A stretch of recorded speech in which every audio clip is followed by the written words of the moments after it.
सभी को राम राम। मैं लक्ष्य क्लासेस पर आप सभी का स्वागत करता हूं। आज हमारी 11वीं क्लास है जिसके अंदर हम डिस्कस करने वाले हैं हरियाणा में 1857 की क्रांति। और जो ये 1857 की क्रांति हुई है ये ही इम्पोर्टेंट है क्योंकि हमारे देश की आज़ादी का जो मुख्य संग्राम स्टार्ट हुआ है, यानी कि अंग्रेजों के विरुद्ध जो लड़ाई लड़ना स्टार्ट की है वो 1857 की क्रांति से ही स्टार्ट हुई थी। और वो क्यों स्टार्ट हुई थी, उसका मुख्य कारण क्या था, तो वो स्टार्ट कर रहे हैं हम इस क्लास के अंदर डिस्कस करेंगे। अभी नेक्स्ट है 1857 की क्रांति। 1857 की क्रांति को ही क्या क्या बोला जाता है कि 1857 का भारतीय विद्रोह। भारतीय विद्रोह इसलिए बोला जाता है कि इससे पहले कोई भी विद्रोह नहीं हुआ था, भारतीयों के द्वारा अंग्रेजों के खिलाफ कोई भी विद्रोह स्टार्ट नहीं किया गया था, इसलिए इसको 1857 का भारतीय विद्रोह कहा जाता है। और इससे पहले स्वतंत्रता के लिए कोई भी मांग भी नहीं की गई थी, तो इसलिए इसको प्रथम स्वतंत्रता संग्राम भी कहा जाता है। यानी कि 1857 की क्रांति को भारतीय विद्रोह और प्रथम स्वतंत्रता संग्राम कहा जाता है, जिसकी शुरुआत कब हुई थी? 10 मई 1857 को मेरठ में। और हरियाणा की अगर हम रिस्पेक्ट के साथ अगर हम बात करें, यानी कि रिस्पेक्ट में बात करें, तो अंबाला से हुई थी। यानी कि हरियाणा से अंबाला से इस क्रांति की शुरुआत हुई थी। और इस क्रांति का जो प्रमुख कारण है, यानी कि उस टाइम का जो तात्कालिक कारण था, वो था चर्बी वाले कारतूस। अब चर्बी वाले कारतूस क्या था कि जो अंग्रेजों की सेना में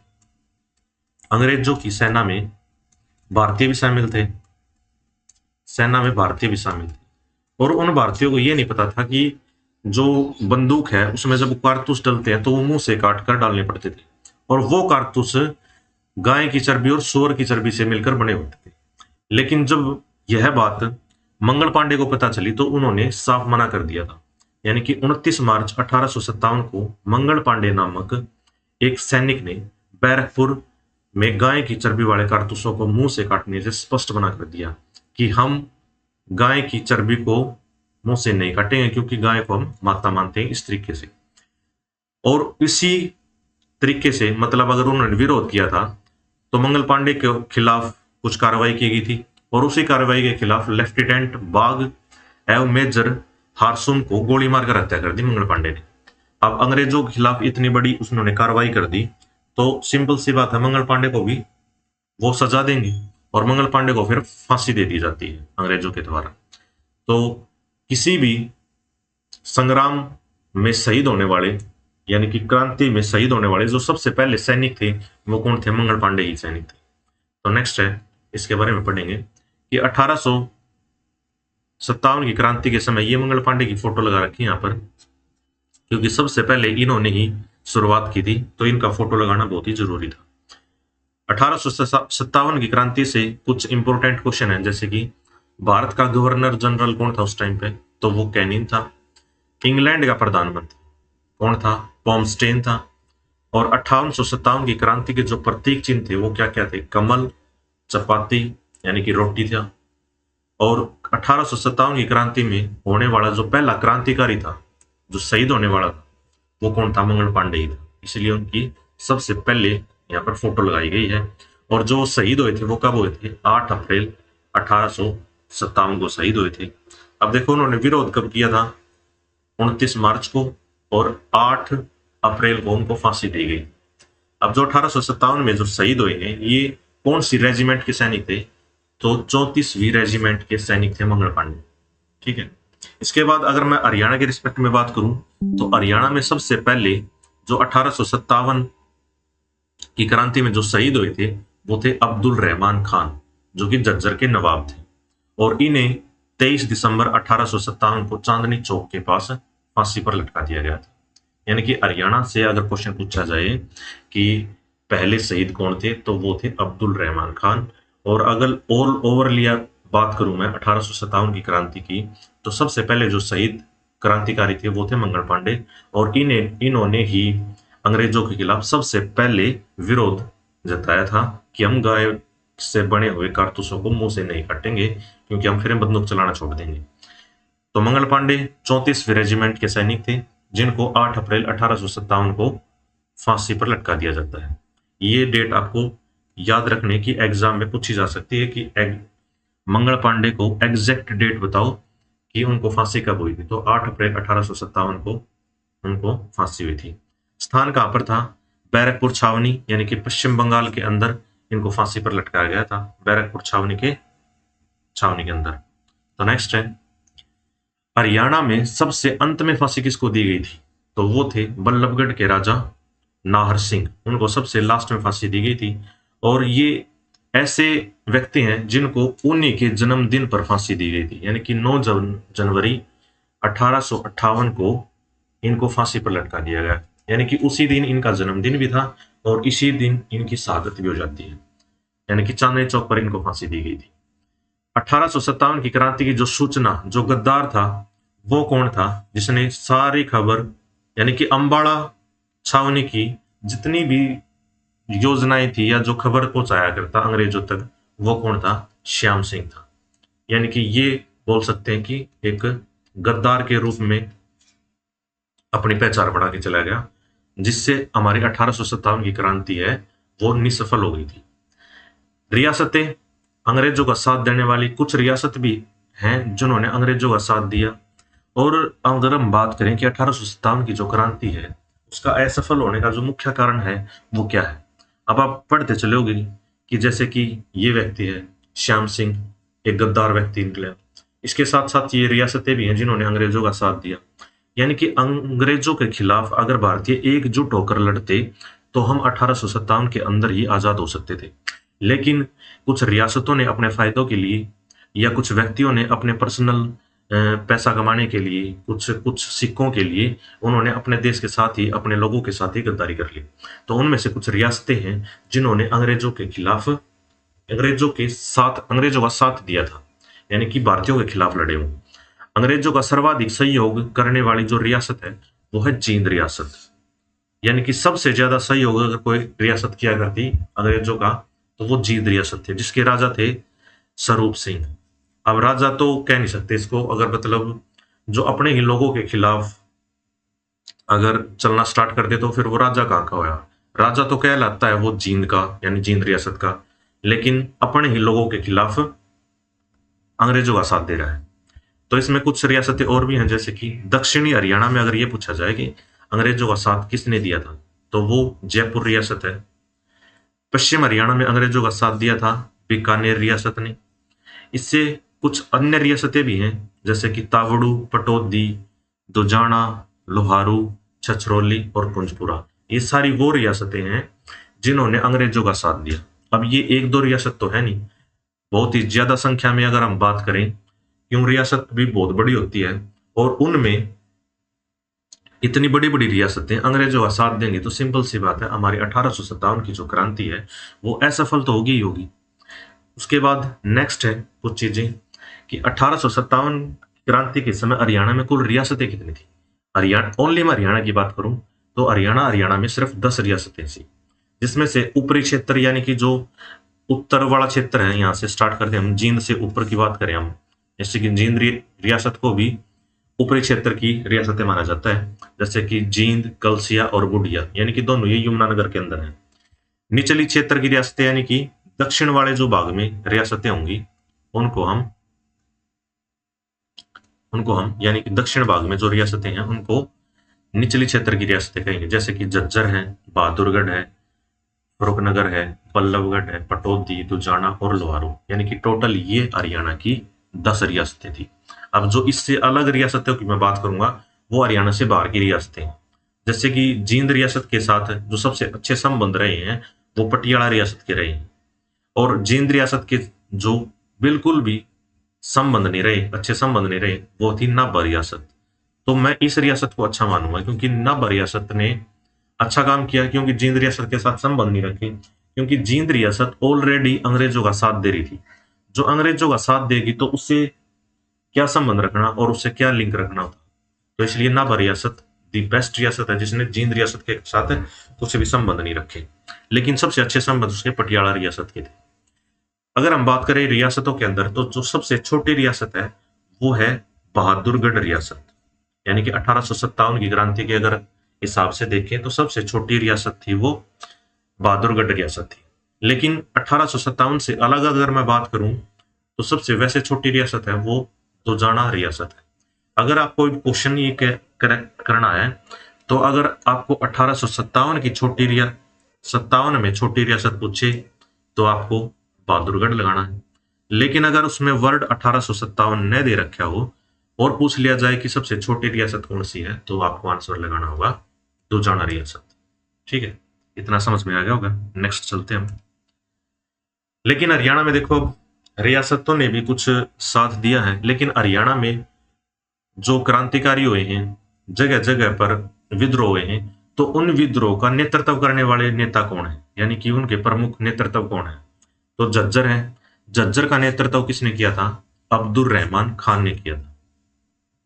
और ये सारे इंपॉर्टेंट क्वेश्चन है जितने भी लिख रखे हैं कि मेवात या बहादुरगढ़ पानीपत का नेतृत्व, और आपको ये याद रखने हैं। थोड़े बहुत निमोनिक्स भी हम बताएंगे और कुछ आप अपनी तरफ से भी कोशिश करना कि अपनी ट्रिक निकाल कर इनको याद रख सको कि झज्जर का नेतृत्व अब्दुल रहमान खान ने, पटौदी का नेतृत्व, अब पटौदी देखो, पटौदी का नवाब बोला जाता है वहां पर, जहां से सैफ अली खान का संबंध है, तो वो नवाब है। तो नवाब अब अकबर को मानेंगे, मानने की बात है कि अकबर एक नवाब है जो कि पटौदी के नवाब है। मान लो इसको कि पटौदी का नेतृत्व किसने किया था? अकबर नवाब ने किया था। ऐसे ही अकबर के साथ आप नवाब लगा के चलोगे तो आपको याद हो जाएगा कि पटौदी के नवाब तो आपने सुना ही है। तो पटौदी का नेतृत्व करने वाले कौन थे? अकबर थे। रेवाड़ी, अब रेवाड़ी का नेतृत्व कौन करेंगे? राव तुलाराम करेंगे, जो कि अंत में लास्ट में अफगानिस्तान चले गए थे। तो आपको याद कैसे रखना है कि रेवाड़ी को हम तोल के लेंगे, यानी कि रेवाड़ी से तोल के लेंगे, तो तुलाराम याद रखना। तो रेवाड़ी का जो नेतृत्व है वो राव तुलाराम ने किया था। ठीक है, उसके बाद नेक्स्ट है मेवात का नेतृत्व किसने किया? अब मेवात का नेतृत्व और लास्ट में उसके नाम के लास्ट में भी मेवाती नाम लग रहा है, तो इजिली आप याद कर सकते हो कि मेवात का नेतृत्व सदरुद्दीन मेवाती ने किया था। लास्ट में मेवाती ऑलरेडी लगा हुआ है इसमें। सेम ऐसे ही बहादुरगढ़ का नेतृत्व की अगर मैं बात करूं तो बहादुरगढ़ का नेतृत्व किया था बहादुर जंग ने। तो बहादुरगढ़ में बहादुर ही आ गया, तो ये भी आपको इजी तरीके से याद हो जाएगा, इसमें ज्यादा कोई निमोनिक्स बनाने की जरूरत नहीं है। पानीपत का नेतृत्व इमाम अली कलंदर ने किया था। अब इसको आप कैसे याद रखोगे कि जो पानीपत है, यानी कि पानी पिलाना बहुत ही इमाम का काम है, यानी कि इनाम का काम भी कह सकते हो, इमाम का काम भी कह सकते हो, कि पानी पिलाना बहुत ही इमाम का काम है, इसलिए पानीपत का नेतृत्व इमाम अली कलंदर ने किया था। अब रोहतक का नेतृत्व किसने किया? रोहतक का नेतृत्व किया था बिसारत खान ने।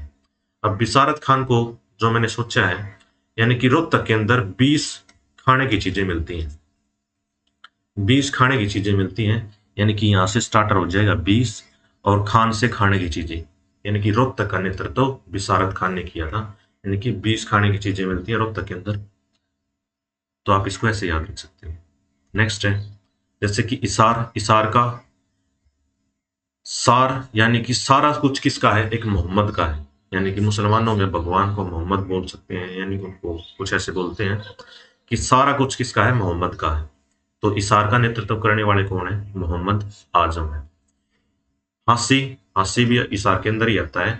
तो अलग से अगर क्वेश्चन पूछ लिया जाए कि हासी का नेतृत्व करने वाले कौन थे, तो हुकुमचंद थे। आपको अगर ट्रिक बनानी है तो हासी में हुक्म किसका चलता था? तो वो बेगम का चलता था। हासी में हुक्म किसका चलता था? तो वो बेगम का चलता था। आपको याद रखना है, ऐसे तरीके से याद हो जाएगा। अब रानिया का नेतृत्व किसने किया था? अब रानी, रानी के पास ही बहुत नूर है, ऐसे ऐसे याद रख सकते हो कि रानी के पास बहुत नूर है, यानी कि रानी बहुत खूबसूरत है। तो आप रानी का नेतृत्व नूर मोहम्मद खान से याद रख सकते हैं। नसीब, गोपाल का नसीब बहुत ही खराब है, ऐसे याद रखना आपको, जो कि नसीबपुर कहां पे है? नारनौल के अंदर है। यानी कि नसीब किसका खराब है? गोपाल का खराब। तो नसीबपुर के नेतृत्व किसने किया था? गोपाल सिंह ने किया था। इस तरीके से आप ये 11 नेतृत्व पढ़ सकते हैं, जो कि हरियाणा के एग्जाम के लिए बहुत ही इंपॉर्टेंट है 1857 की क्रांति से। लेकिन 1857 की क्रांति में इतनी जगहों से नेतृत्व किया, तो 1857 की क्रांति में जो अधिकतर सैनिक है वो कहां से थे? हिसार से, गुरुग्राम से और रोहतक से। रोहतक का अगर मैं पूछूं तो आपको नेतृत्व किसने किया था? यानी कि 20 चीजें खाने को मिलती हैं, तो बिसारत खान ने नेतृत्व किया था। ठीक है, नेक्स्ट वन चलते हैं हम कुछ अन्य पॉइंट्स पे। कि जो 1857 की क्रांति है वो हरियाणा में आपको पता है कि कहां से स्टार्ट हुई थी, वो अंबाला से शुरू हुई थी। और अंबाला में जो 60वीं देसी पलटन है ये, पलटन ने बगावत की थी सबसे पहले, और इसका साथ जो दिया था वो अंबाला छावनी ने दिया था, यानी कि 5वीं पलटन ने दिया था। इन दोनों पलटनों ने मिलकर अंबाला के अंदर 1857 की क्रांति को, यानी 1857 की क्रांति स्टार्ट की थी। और अंबाला कैंट कब बना था? 1843 में अंबाला कैंट बना था। कैंट का मतलब होता है जहां पर सैन्य गतिविधियां स्टार्ट हो जाए वहां पर उसको कैंट बोलते हैं। तो अंबाला कैंट कब बना था? 1843 के अंदर बना था। और 1857 में अंबाला के जो डीसी थे तो वो कौन थे? टी फोरियत थे, यानी कि कलेक्टर। अगर हम बात करें कि अंबाला के अंदर कलेक्टर कौन थे तो टी फोरियत थे। अगर हम गुरुग्राम की बात करें तो 13 मई 1857 के अंदर 300 सैनिकों ने गुरुग्राम पर आक्रमण कर दिया था, यानी कि अंग्रेज सैनिकों ने। और उनका नेतृत्व करने कौन कर रहे थे? विलियम फोर्ड, जो कि गुरुग्राम के डीसी भी हैं, यानी कि डीसी कौन है? गुरुग्राम के विलियम फोर्ड, अंबाला की टी फोरियत। और इन्होंने क्या किया? क्रांतिकारियों से भिड़ंत कर ली, यानी कि 300 सैनिक ही गुरुग्राम के अंदर आए थे और क्रांतिकारी तो काफी थे। तो इनकी जो अंग्रेजों की और भारतीय क्रांतिकारियों की जो भिड़ंत है वो कहां पर होती है? बिजवासन गांव के अंदर होती है। और वहां पर सैनिकों को इतना मारा जाता है कि विलियम फोर्ड जो इनका नेतृत्व कर रहा था और जो गुरुग्राम का जो डीसी था वो गुरुग्राम छोड़कर भाग गया। गुरुग्राम छोड़कर पलवल होते हुए नहीं पता कि चला गया वो।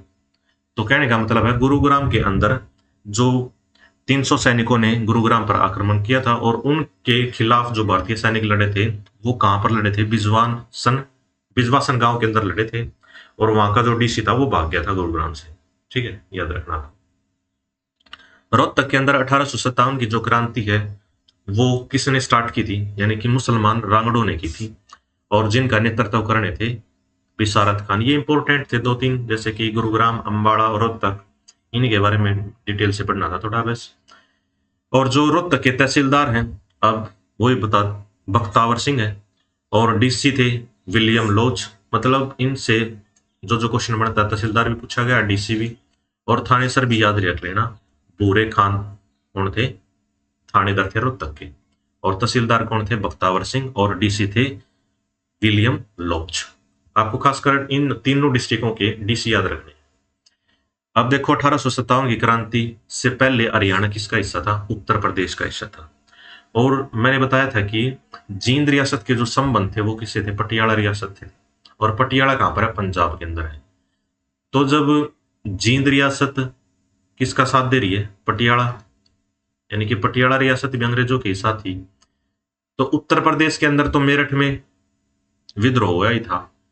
लेकिन अगर मैं बात करूं कि यूपी तो अंग्रेजों के खिलाफ है, तो वो हरियाणा को कहां पर रखना चाहेंगे? जो उनके साथ चल रहा होगा, यानी कि पंजाब के हिस्से में मिला देंगे। यानी कि पंजाब तो ऑलरेडी किसके साथ है? अंग्रेजों के साथ है। इसलिए 1857 की क्रांति से पहले हरियाणा उत्तर प्रदेश का हिस्सा था, लेकिन बाद में फिर किसका हिस्सा हो जाएगा? पंजाब का हिस्सा हो जाएगा। और जब आजाद भारत होगा उसके बाद तक पंजाब का हिस्सा रहेगा। फिर 1866 के अंदर हरियाणा पंजाब से अलग हो जाएगा। 1857 की क्रांति में अंग्रेजों ने हरियाणा के कितने गांव जला दिए थे? 115 गांव जला दिए थे, जिनमें से 3467 व्यक्ति शहीद हो गए थे, जिसमें से सर्वाधिक जो व्यक्ति शहीद हुए थे वो 119 शहीद मेवात से थे। ठीक है, ये आपको याद रखना। नेक्स्ट है 1857 की क्रांति के समय हरियाणा के जो वीर सेनानी है, मेरठ का नायाब कोतवाल था।